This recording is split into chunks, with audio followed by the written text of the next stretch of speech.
Ako si Daniel.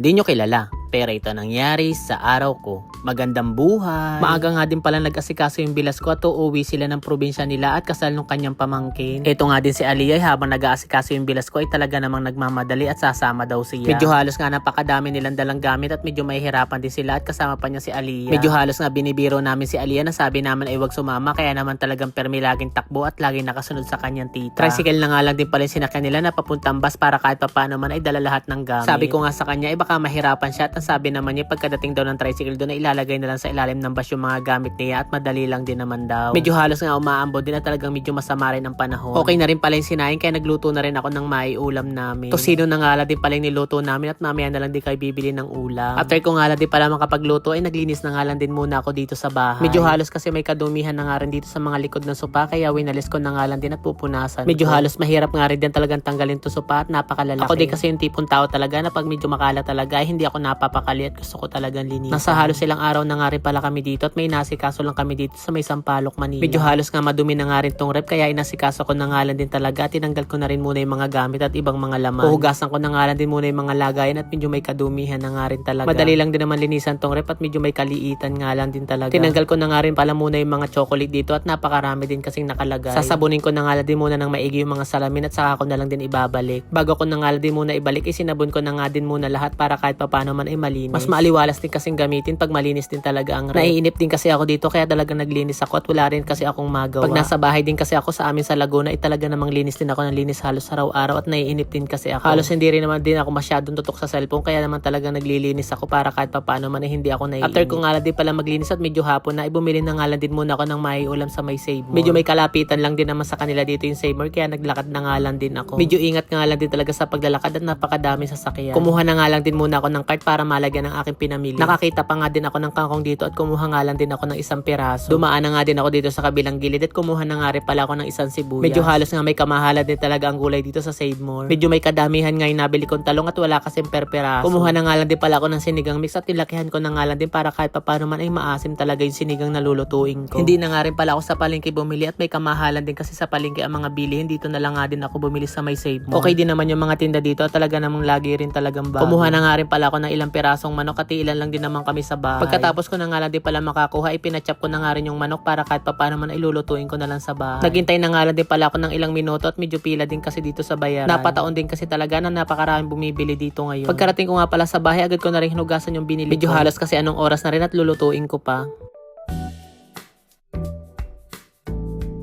Pagkatapos ko nga palang magising manok ay nilagyan ko na ng tubig. Nagpainit nga rin pala ako ng tubig na maisasabaw ko dito sa akin sinigang. Medyo halos nga nagkukuluan na at medyo malambot na rin yung manok kaya nilagay ko na yung gulay. Pagkatapos ko nga din pala magluto ay kinuha ko lang yung labahin namin at naglaban na ako at wala na rin kasi kaming masusuot. Buti na nga lang din dito sa bahay ng kapatid ng jowa ko ay merong washing. Inasikaso ko na nga rin pala yung mga sampay ng bilas ko at naiwanan na tuyo na rin kasi. So yun guys, hanggang dito na lang. Thank you sa panonood. Bye-bye!